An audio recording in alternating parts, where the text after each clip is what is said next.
It's amazing experience. My first impression was like, wow, it's so big.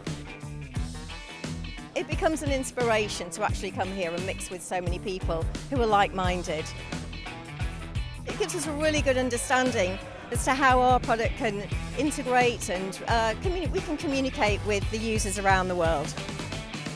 The biggest networking that I found was when we had actually the lunch here in the playground. So we had that. We had shared a table with another company. We discussed a little bit of things what they did, and just bounced off some ideas between how our company actually kind of related to theirs. So it was pretty neat to talk to them and see how they do their work.